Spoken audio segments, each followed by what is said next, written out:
సిగ్గు శరమేనా కాదే రంజా ఏ ఎవరా బిడ్డలు లేదు నీకు ఎవరన్నా ఆయనకు బిడ్డలు నువ్వు చెప్పరా ఏ నాకెంత ఉందిరా ఓ అమ్మాయి పెద్ద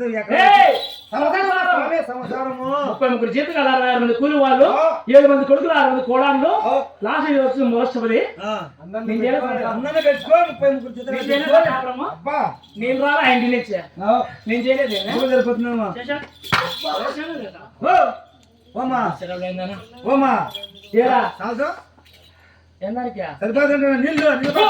నీళ్ళ తాగేదానికి చెప్తా సాగుని సూచన జనాలు ఎవరుకోవాలని అదేమ్మా ఇప్పుడు కష్టపడతాం కదా నీళ్ళు ఇదే సరిపోదు నాకు నేను కూడా నాకుండే ఆవేశానికి ఏ మాత్రము గేట్ వద్దనే ఉంటావా గేట్ వదిలి రావా చేస్తావా ఒంటి మీద బట్ట కట్లా అత్తాయి ఎవరైనా తెలీదు భయం భక్తి ఇంటికి నేను ముందే కొంచెమన్నా ఏదో పెద్దవాళ్ళు చెప్తాను వినయన ఇంటికి వచ్చారు ఓపిక చెప్తాను నయాన్న భయం నేర్చుకున్నాము ఏదో చిన్న కూడా తెలిసి తేలిన వయసు సంసారం ఎన్నో ఒడిదురుకుంటాయి ఎన్నో అష్ట కష్టాలు ఉంటాయి ఏదో సంసారం చక్కదిద్దుకుందాము 10 మందిలో తలెత్తుకునేది చేస్తున్నావా నాకు ఎవరైనా కానీ ఉచ్చపోస్తారు ఈ రెడ్డి సార్ అంటే అలాంటిది సొంత కోడలే అంత మాట నాకెంత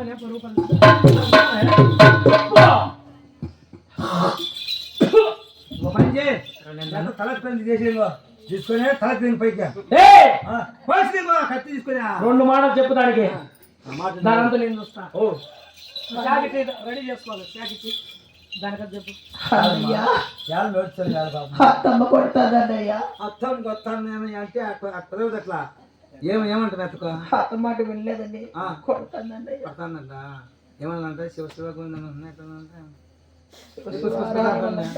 శివ శివ మరే నేను దేవుడు నువ్వు కొలుచుకో ఆయన పని చేత ఇన్స్పెక్ట్ విషయ రమణ ఉంటుంది రావణమ్మ సినిమా చూడలే నువ్వా లేదన్నయ్య. పసిపెట్టి చూడలే ఎవరు మనం చూసింది కదా పసిపెట్టి పాపం పసిపెట్టి నిన్న మన పాడైన వదిలేసి పాపం కాదమ్మా అన్నయ్య శ్రీరామనంలో రవిని అర్థమైందా పట్టమైందా దాని అత్త ఇదే వాళ్ళ లంజ ఇదే దాని అమ్మ మూడు ఇదే వచ్చిందయ్యా నేను అనుకో ఇది అంతుంది అది అక్కడ తీసుకుని అనుకో వెనక మెట్టు తీసుకోవాలి అన్నయ్య అన్నయ్య కాదు లన్నయ్య కాదా అదే వచ్చింది ఇంకో లన్నయ్య లన్నయ్య చెప్పు నేను చచ్చిపోతే కదా నువ్వా భయపడదు ఎందుకు ఆ బాట పెడితే ఆ కింద నొక్కుతున్నాడు. దానికి చెప్పు బాగా సుఖంగా 2 గంటలు ఒకసారి తాగేసి మాట ఏదో అలాగే పెట్టానన్నయ్య. పెద్దవారు చిన్నవారు అని అనుకో చిన్నవారు చేస్తుంది పెద్దవారు చేస్తుంది తిప్పేస్తుంది నా మాట ఏను పెద్దవాళ్ళే చిన్నవాళ్ళే నీ పైన హైట్ ఏమి ఉన్నదా లావు ఉన్నదా పొలం తక్కువే ఉన్నదా ఇదే వాళ్ళే ఇద్దరు చదువులే నువ్వు ఆ ఇంట్లో పుట్టినావు ఏమో ఇంట్లో పుట్టింది పెరిగారు బాగానే ఉన్నారు ఏమో రంపు వచ్చింది సర్దుకొని పోవాలా సర్దుకొని మాట్లాడే నువ్వు ఏమలా ఏమన్నా రాయినా తీసుకున్నానుకో వద్దన్నయ్య. వద్దని అంటే అడ్డపోతాను నువ్వు అంతే చెప్పిన వాటి మరి ఎందుకు?